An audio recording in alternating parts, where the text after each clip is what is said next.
마을이 지금 위기에 빠졌습니다. 바로 조광영 기자님, 어떤 마을입니까?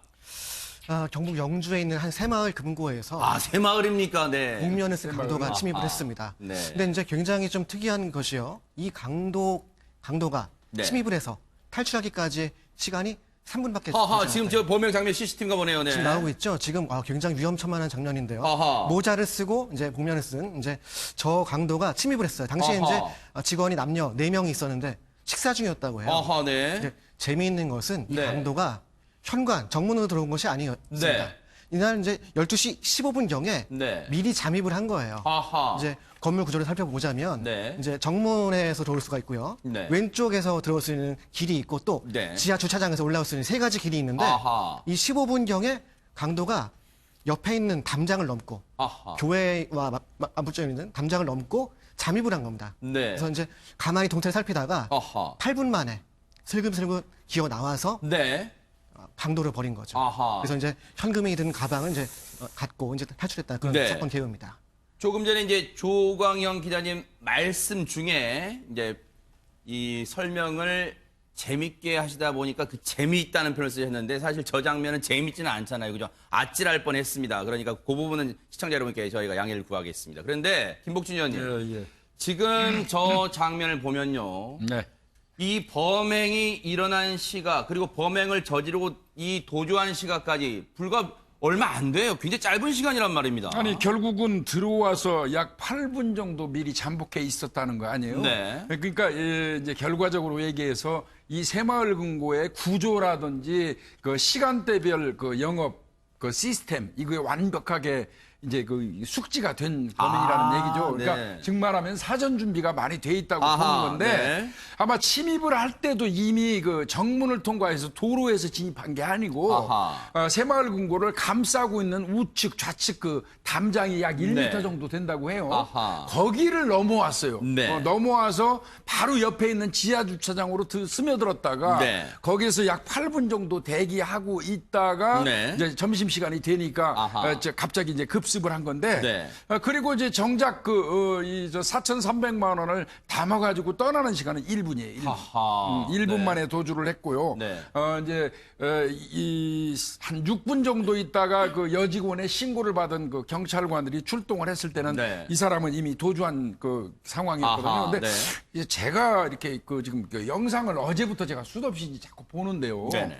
저 영상을 보면 뭔지 모르게 또 치밀하게 준비한 거에 비해서는 범행 수법은 엄청나게 엉성하거든요. 네. 사실상 이 강도 행위를 하는 범인들이 두 사람이 있는 경우에 흉기를 들고 달려붙어서 저 남자한테 붙었다고 쳐요. 네. 그런데 그 사이에 저 여성 직원이 도주를 했거든요. 네. 저런 경우라면 신고가 즉시 간다고 판단하고 도주하는 게 맞거든요. 네. 범행을 중지하고. 네. 그런데도 1분 동안 네. 저렇게 이 범행을 한 거로 봐서는 네. 또 기다리면서 저거는 이해가 안 가는 부분이긴 해요. 네. 제 입장에서는. 뭔가 지금 김복준 의원님이 하시고 싶은 그 네. 속뜻은 뭔가 경찰이 이 사건에 대해서 더 깊숙이 면밀하게 수사할 필요가 있다는 말씀을 하시는 것 같고 혹시라도 뭔가 조력자가 네. 있을 수 있다는 뉘앙스로 말씀을 하신 것 같은 물론 지금 단정하는 건 아닙니다. 경찰 수사가 그래서 필요해 보인다는 건데 허 소장님 네. 당시 직원분들이요 새마을금고 직원분들이 앞서 우리 조광영 기자님 말씀하셨지만 점심시간이었대요. 그래서 네 분이서 남자 직원 2분 여자 직원 2분 총 4분이서 식사를 하던 중에 저런 봉변을 당했어요. 얼마나 놀랐을까요 진짜. 네, 엄청 놀랐을 것 같아요. 네. 식사할 때는 동물도 건들지 맞아요. 않는다고 하는데 네. 식사하는 중간에 한 달 전에 사실 새마을금고에 이런 사건이 있었잖아요. 그랬어요. 맞아요. 네네. 아니 우리한테도 이런 일이 벌어졌다라는 것 때문에 우선 더 놀라셨을 것 같아요. 아마 그분들 저 그때 뉴스를 보고 에이 우리 새마을금고는 안 일어날까 하셨을 수도 있어요. 그러니까요. 네. 예, 그랬는데 나한테도 왔네 하면서 네. 좀 더 당황하고 더 놀라셨을 것 같은데요. 맞아요.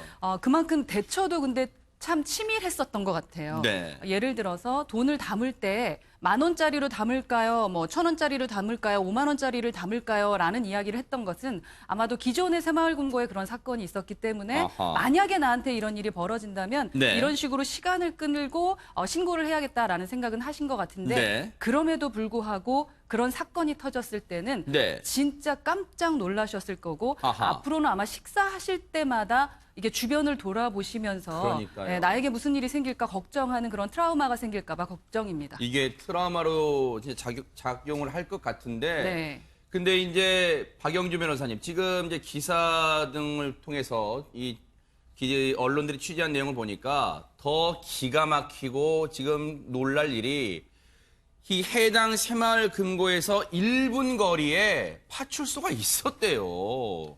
예, 정말 대담한 겁니까? 뭐라고 봐야 될까요, 이걸? 예, 아무래도 좀 그 내부의 사정을 잘 알고 있는 사람이었던 것 같고요. 아하. 1분 거리에 파출소가 있었지만 그 당시에 이제 순찰을 돌았기 때문에 경찰이 즉시 대응을 할 수 없는 그런 상황이었다고 합니다. 네. 예, 그래서 지금 만약에 이 그 강도가 이제 빨리 잡힐 것 같습니다. 근데 만약에 잡히게 되면은 네.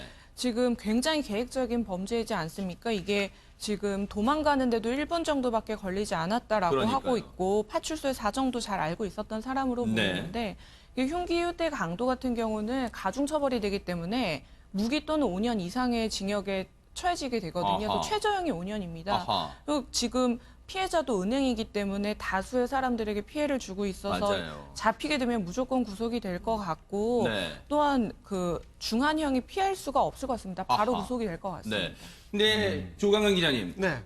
우리가 그냥 추정입니다. 물론 이제 경찰이 하루빨리 이 강도를 검거해야만 범행의 전말이 다 드러나게 될 텐데 네. 지금까지의 정황을 보면 일단 이곳 지리를 잘 아는 사람이고 또 새마을금고의 어떤 근무 상황도 상당히 잘 알고 있다 이렇게 추정할 수 있을 것 같아요. 물론이죠. 물론 이제 아닐 수도 있습니다. 왜냐하면 사전에 답사를 치밀하게 했다면 아하. 그럴 수도 있겠지만 말씀하신 것처럼 지근거리, 1분 거리에 경찰 파출소가 파출소가 있었죠. 있었어요. 네. 그러니까 웬만한 사람이라면 강심장이 아니라면 범행을 맞아요. 하지 못할 텐데 네. 그럼에도 불구하겠다는 것은 아하. 그만큼 자신이 있었다는 얘기죠.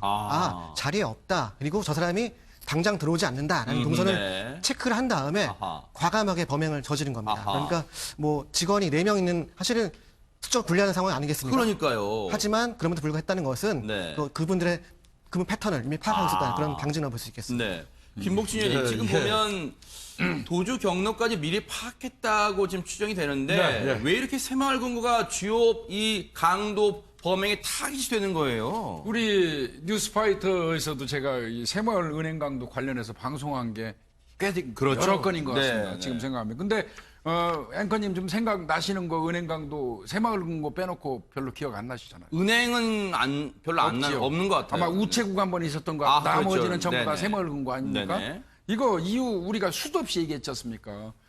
오히려 이 번화가에 있는 큰 은행에 이런 곳은 그 청원 경찰이 그 상존하고 있잖아요. 예, 그분들이 근데 실제로 하는 일은 네. 어떻게 보면 그 뭐 청원 경찰 자체 방어보다는 민원인들한테 번호표 빼주는 맞아요, 일이 더 많아요. 네, 저도 목격했어요. 네, 그런 사실상 그분들은 저 이 주택가 그 번화가에서 근무하는 그 이 은행 경비원들은 사실 어쩌면 더 필요가 없죠. 오히려 이런 후미진 곳이 더 이 청원 경찰이 필요하지 않겠습니까? 네네. 그런데 배치가 거꾸로 되고 있어요. 지금 네. 이렇게 후미지고 이런 데는 뭐 물론 뭐 새마을금고가 영세하다고 얘기합니다만은 네. 그렇다 손 치더라도 너무 이제 경비원이 없다는 거고요. 시골 지역의 골목 끝이나 이런 후미진 곳에 자리 잡고 있다는 게 영향을 미치는 것 같은데 아하. 제가 다시 한번 부연 설명드리면 네. 요 새마을금고하고 바로 길 건너예요. 길 건너에 파출소가 있어요. 아하. 근데 그 파출소는 아마 제가 볼 때는 여러 명이 근무하는 파출소가 아니고요. 네. 치안센터 비슷하게 해서 한 사람이 상주하고 하는 그런 파출소예요. 네. 그렇다면 점심시간대에 경찰이 그 자리에 없다는 걸 알아요. 이 사람은. 그리고 4명이 밥을 먹고 있는데 각각 어느 위치에서 식사들을 하고 있는 걸 알고 들어온 사람이에요. 네. 네, 그렇다면 상당한 기간 동안에 이 사전 답사를 했기 때문에 네. 뭐 그 전에 그 어떤 CCTV라든지 이런 걸 돌려서 거꾸로 들어가 가지고 인상착의를 보면 금방 잡힐 거예요. 네네. 제가 판단할 때는 금방 잡힐 것 같은데 이 새마을금고 지금 네. 몇 번째인지 모르겠는데 제발 좀 자체 방어 인력 좀 맞아요. 구축했으면 좋겠어요. 그 말씀은 정말 이 정확한 지적이신 게 저 피해는 고스란히 고객들의 피해로 돌아가기 때문에 차제에 정말 경호 인력, 방호 인력을 좀 마련해 두시는 것도 좋을 듯 싶습니다. 소 잃고 외양간 고치는 격이 되더라도 말이죠.